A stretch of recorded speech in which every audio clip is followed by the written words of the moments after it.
Gracia, and welcome to TN Talks. Now, I'm a South African tennis player who has been training at the Juan Carlos Ferrero Tennis Academy in Spain for the past 3 years, home of 3 former number ones in the world: Juan Carlos Ferrero, Carlos Alcaraz, as well as the number 1 in the world for paddle, Sancho Gutierrez.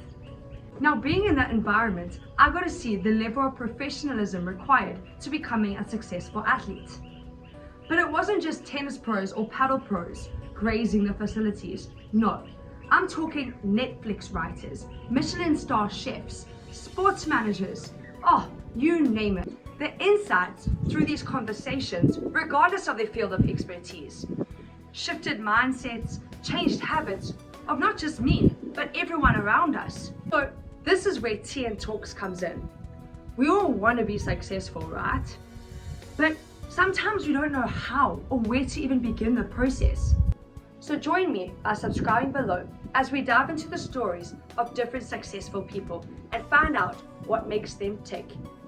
It's a journey where we can potentially find the key to your success story. So let's get to it.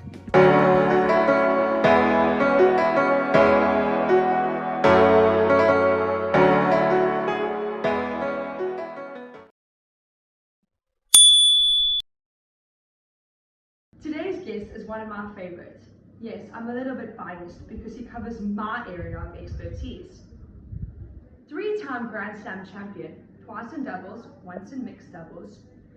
Former 107 in the world for singles with 5 titles on the Challenger Tour, representing Zimbabwe in 2 Olympics, and ending his career with over 500 professional wins. I know, that's a lot of unhappy opponents. So, before I give away too much, I give you Kevin Elliott.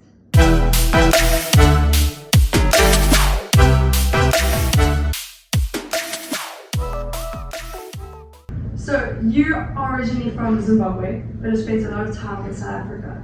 In your early development years, where was your base? I moved down here when I was 7, so Oh, so you spent majority of the time here. yeah, so I grew up in the sort of North Coast area. That's where I started playing tennis and got involved in the game through my dad and through this Peter Waters tennis coach. Really? Over there in Durban? Yeah. So he was probably the biggest factor in my life, Peter, because he sort of maybe saw a bit of talent in myself and my brother and got us up before school every morning and pushed us that way. My dad was happy, he was always pushing us, but Peter really said, listen, let's play Monday, Wednesday, Fridays before school. And Tuesdays, Thursdays, we did a beach run from Cabana Beach to the Breakers. So that's sort of not by chance, my dad said, you're doing that, and Peter said, you're doing that, and we just got up and did it. Because your dad was Olympics for Zimbabwe, but for hockey, team sports. Yeah, he played hockey and cricket for Zim. He didn't go to the Olympics. They played the Olympics hockey, I'm wrong, in 64 in Tokyo. Not too bad. But yeah, so he was a big sports, sort of old school, those tough old Zimbabweans were hardcore. They worked, there was only one way, and that's hard.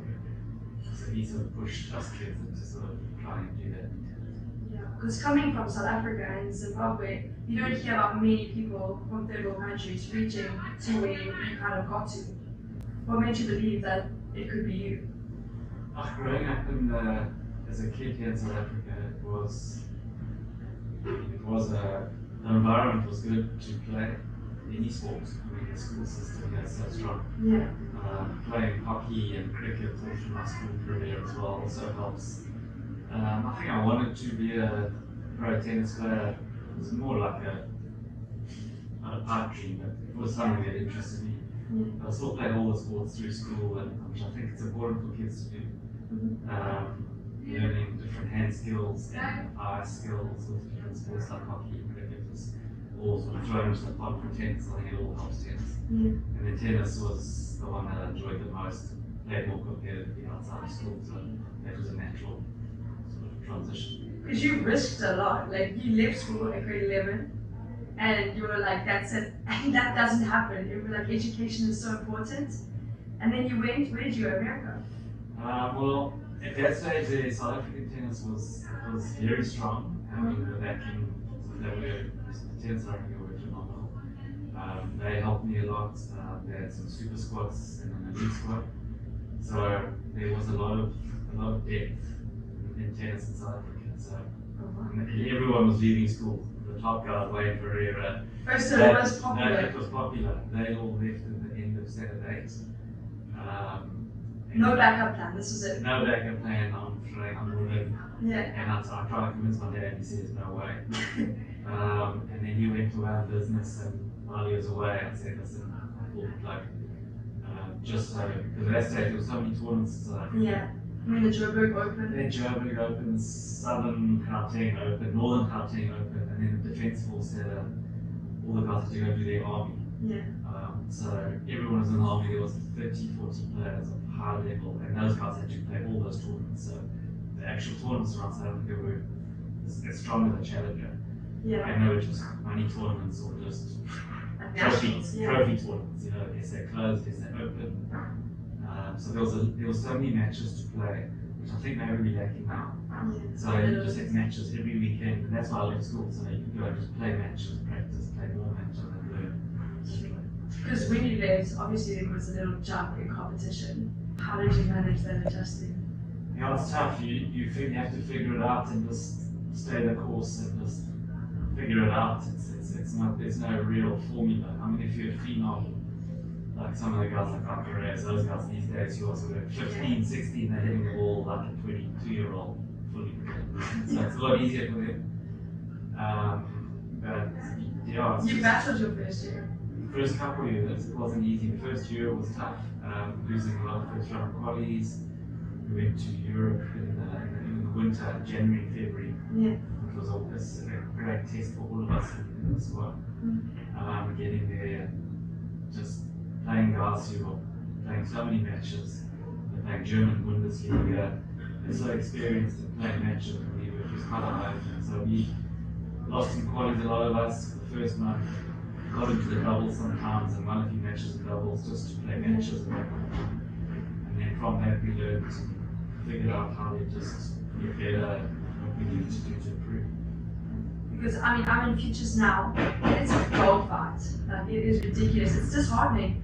You're winning 3 matches, okay, first round, main draw, you lose, nothing happens. You're not winning money. You're trying to get a few ranking points, but no, it is very difficult because you just got to find a way and there's not like a stay the secret. course. Yeah, it's not. Those are the probably hardest portions of your career. Yeah. It's getting out of those qualities and getting into the main rules. And once you get them, then the quality of tennis doesn't really change. No. The standard is just going to be more dogfight than the qualities because people want more.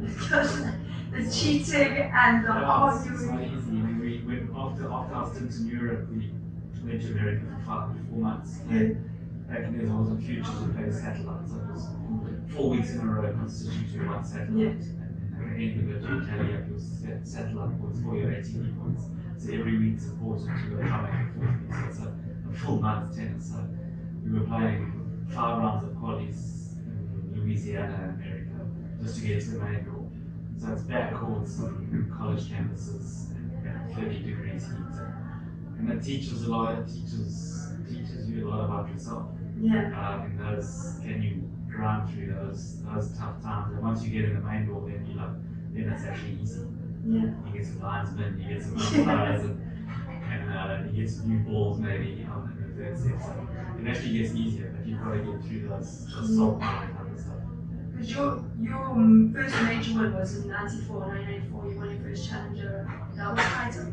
Yeah, I mean, so generally with South Africans, we grew up on faster hard courts, so doubles came easier. We all had good hands, fast reflexes from playing on fast courts. But was your goal always doubles or? No, my goal was always singles. Both, just to play. You're out there spending money, you've got it, and doubles was a good way. That's why a lot of South Africans fell into doubles because they would be away from home from January to December. Yeah. So you're out there, you don't want to not play doubles, so you're on practice. It might pay your hotel for the week. And your expenses, and it also, any match you win is confidence. Yeah. So you might play a doubles match against a guy who's cleaned you up in singles the last couple of times, but you beat him in doubles, and psychologically, you get one over him in doubles, and your confidence. Revenge. Confidence beating those guys gets better and better. And just winning matches at a pro level just helps in anyway. So that's why that was so important, and it helps with skills, your bodies and stuff. Really, you wouldn't say that was big. You had 2 Grand Slams, both with Wayne Black. But Wayne was probably my longest partner we played together. Yeah. Before that, Edie Hall on Grant Stafford, South African Gunners, and then at the end, Jonas Bjorkman and Bruno Suarez from Brazil. Who was your favourite to play with? They were all great. They all had their different pros and cons and strengths and weaknesses. And I was a streaky returner, but good at net. I like to play people who return well. And all those guys were some of the best returners. They obviously all took the ball early and got their confidence in my game. So I think that's how we did it. Sure. I mean, like you said about the futures, you go to challenges, and now you're working down, you got to 107 in the world, close to 100. But breaking that top 100 is, I mean, JC Ferrero, they all say it's the hardest thing you can possibly do. Because you won 5 challenger singles titles, but it's not moving up the rankings really fast. So what do you think the difference is from someone ranked like 200 to someone ranked, 80 in the world? It can't be the level like, of tennis because everyone's got that. Yeah, it's a game of small margins. It's, big points and big stages. I think a little bit of luck. Maybe you need a bit of luck sometimes. You get the right break and win a 6th and a 3rd, and then get confident to win that tournament. I think it's consistency through the whole year. For me personally, I struggled because we didn't grow up on clay, so clay, I had to bypass the whole clay season because couldn't move. I only learned how to move properly on clay. Maybe late 20s and my 30s. Sliding is a new level. Yeah, so then, and my style was more classical, so no spin, so just all sort of static. So I had to bypass sort of 3 months of the clay season, so I had to condense my results into all the hard courts throughout the year. But couldn't you avoid clay by going to different tournaments? You could, yeah, but during those, that's on challenger levels, but to get on the tour, those bigger tournaments, get the bigger ones, and try and get to the big points where you get into the tour events. To get that, I think that's how you essentially break into the top. It's So really get into the bigger tournaments and perform in those big tournaments, then the points jump dramatically. You can win a challenger or qualify and win 2 rounds in a tour event, it's kind of the same. But not much level difference.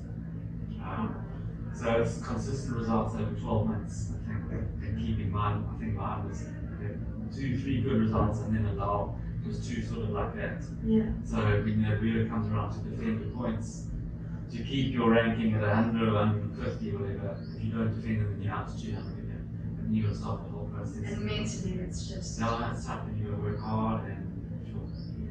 But that consistency from results also comes with having an injury-free year. Yeah. You had a pretty long career of 15 plus years. You didn't suffer anything major, did you? I did have some injuries. I had a shoulder surgery in 1995. I sat out for a year, which actually helped me a lot in my career because I spent a year at home and Recharged. Yeah, recharged with family, and I didn't think maybe it wasn't a player again because it took a long time to diagnose the problem and realised that life was actually quite nice outside of tennis. I was spending 4 or 5 years grinding away.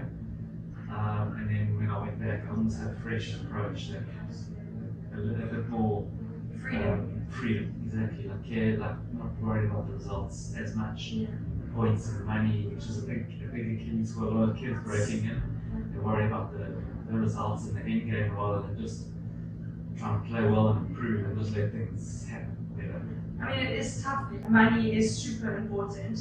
You're not getting a lot in the earlier stages. Sponsors is very difficult now in this time. So, I don't know, it's tough to not have that as your guard. Yeah, I mean, we were, our group of players here, I was very lucky that the Tennis South Africa actually gave us funding, gave us a few wild cards into the challenges here. And South African Open, and a lot of us did well in those tournaments, so we managed to make some money. They provide us a sort of interest-free loan. So they pay for a coach and travel for a year. So we played all those satellites in America. So kind of like a federation. federation, they paid for a coach, which was great. Kobus Murto was with us, and he was a big instrument in helping me a lot personally, and a lot of other guys, and he helped all of us keep deep from. And then as you made prize money, which is a good system, you repaid what they spent on you up to a point until you paid it back. And so it was a great system that they had in place, and it allowed guys to get up there and play more stress free and not worry about the coach, paying for the coach. Yeah, and you're the era of the Bryan brothers. Like, it was a very strong tennis environment. But looking back now, comparing it with the tennis today, what do you think the difference is that you see? It's hard to say. The ball is definitely faster. Yeah. The ball travels a lot faster through the air. The strings have changed the game, in my opinion, massively, because guys can hit the ball harder with more spin and control. And the supplements, do you not think? Yeah, the guys are training better. They've all got their own doctors and physios, and their bodies are sort of way more. It's like a machine and a business. They look after their bodies so well now. Casey Djokovic, which is the best he's ever been. He's 37. So it shows you that the science of rehab and maintenance work has got to look better as it's evolved. That's why the guys are playing till they're 40. Some doubles guys are almost 50 now, and they're still top 10 now. I think the doubles, personally, has opened up quite a lot. You had the Woodies, you had Brown, you had Nesta. You had 10 teams that were almost impenetrable. They dominated the top 10 in the world for a long time. I think the doubles guys have it good now because they don't. A lot of the less singles guys are playing doubles. Because you can now actually make a living from playing doubles. Yeah, and the money, it's a great time to be a doubles player now. The money's through the ATP, and prize money increases, and the board sort of pushing the Grand Slams for more money has made doubles guys making a lot more money. And there's guys up there who are focusing on doubles who are literally dominating. But no, I don't see any really dominant teams. There's a lot of guys who are Rowan Bopon was playing and I was playing.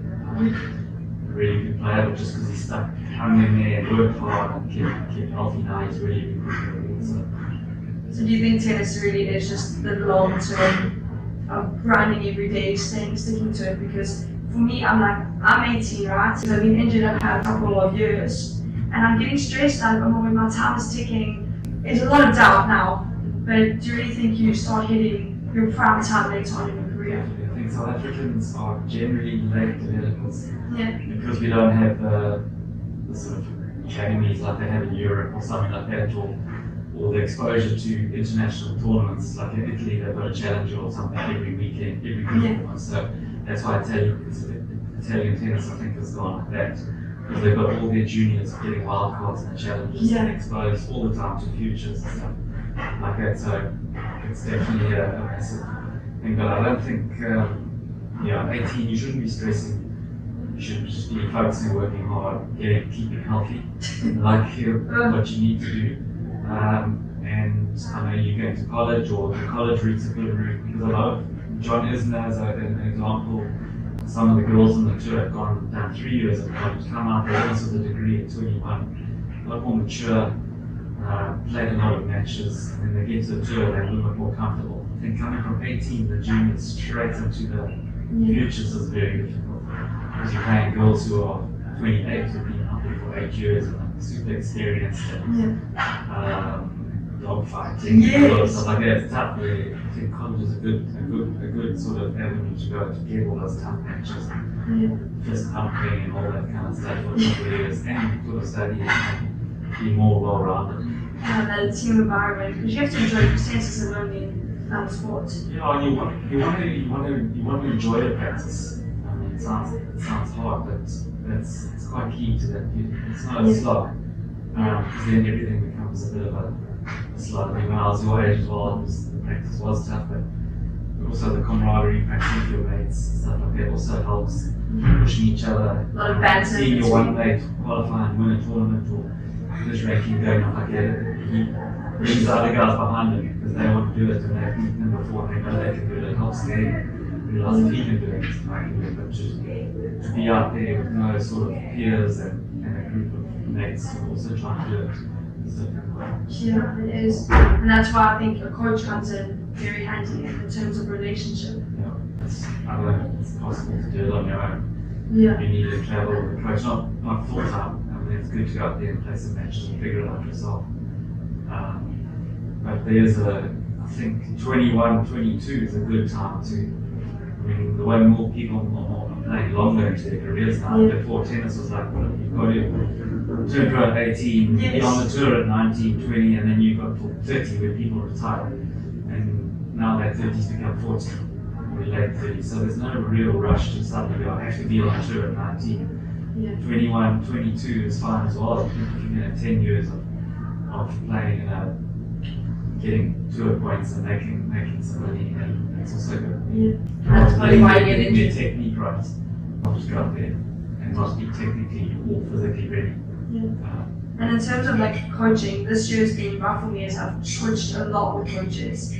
But all of them have different ways to bring out the best of you. Like some of them want you to study your opponent, others want you to execute your strengths or what you've done in practice. Other one wants a checklist of what he wants from you.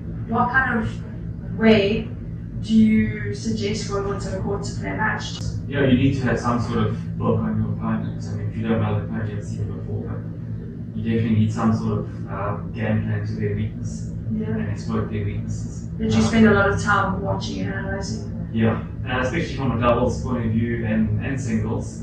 Doubles, especially knowing where guys serve at certain points under pressure, what they like to do, what shots they like to play, and that might come down to 1 or 2 points here and there in a super tie break because it's fast and you need reflexes, there's net chords and stuff like that. So you need to have that sort of little bit of extra percent in your back pockets that might help you get over the line, and I think that's why a lot of the more established teams and doubles won more often and always were winning tournaments. Yeah. You know, the same guys winning tournaments week in, week out, or at least finishing high, because they just knew how to exploit the guys who they were ahead of.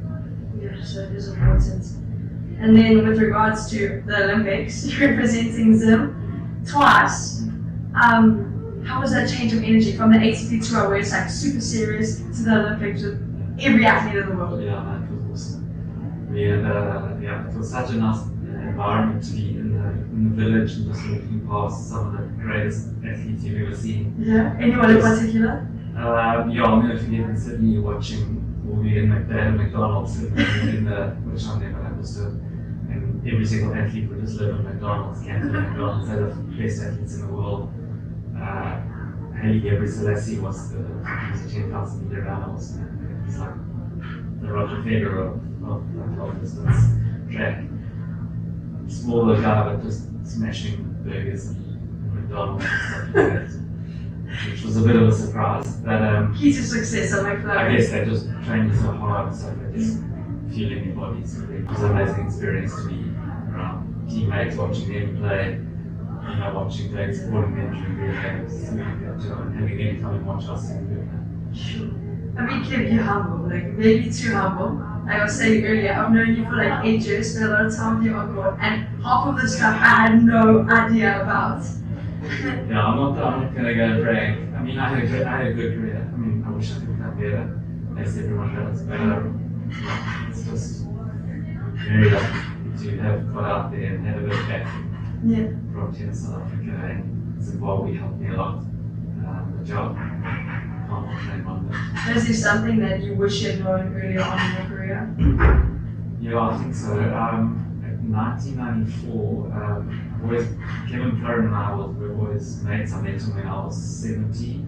When I left school, he was on the tour, still playing a lot, and when he was back in town, he would get me to practice and I would be a lead partner for him.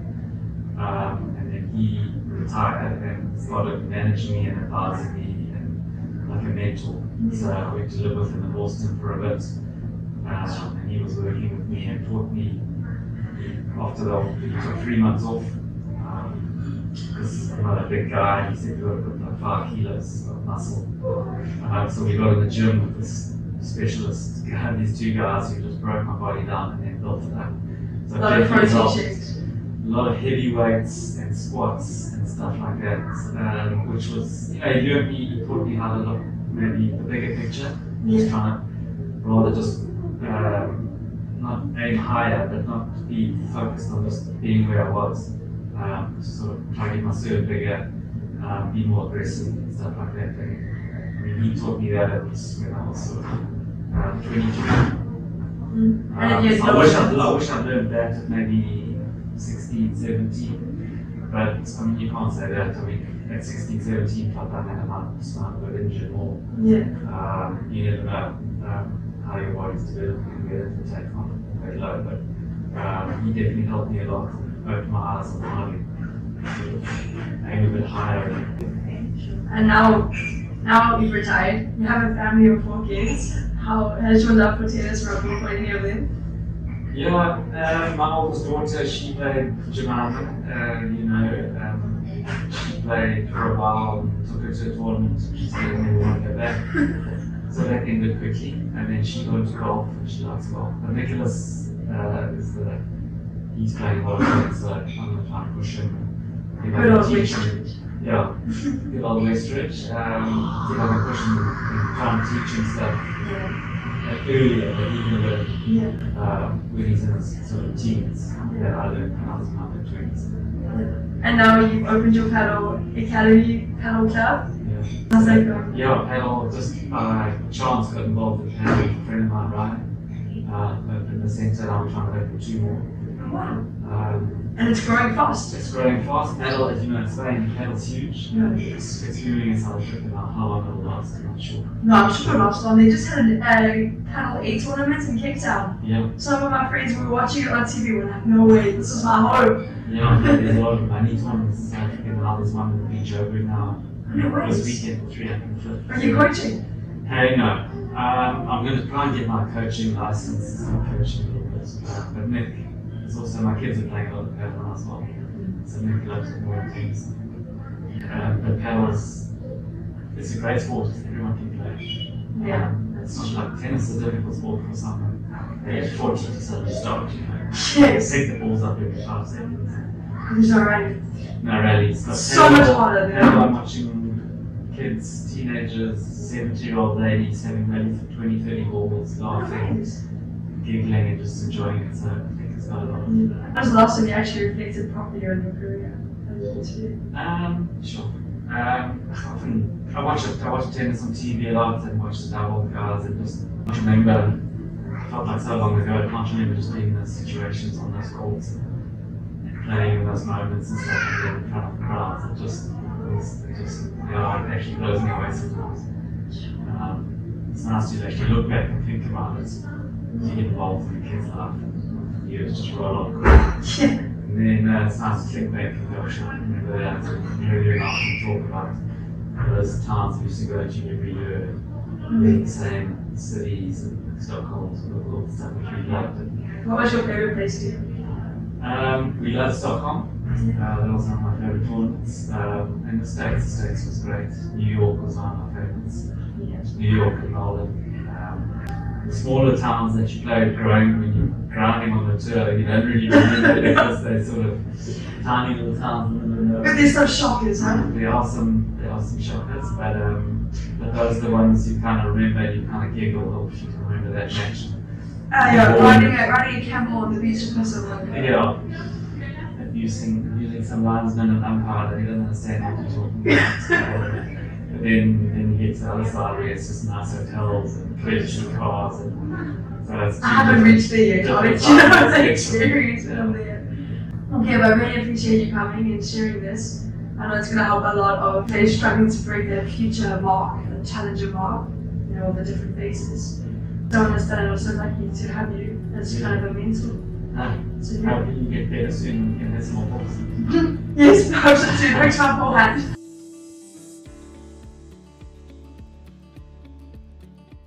So there you have it, Kevin Elliott, someone who's made it by consistently sticking to something for almost 2 decades. Now, on your journey to success, life is going to throw at you a lot of distractions and temptation, but believing in yourself and sticking to your path is what's going to get you to where you want to go. So to find out more ways to become successful, stick around to watch our next video.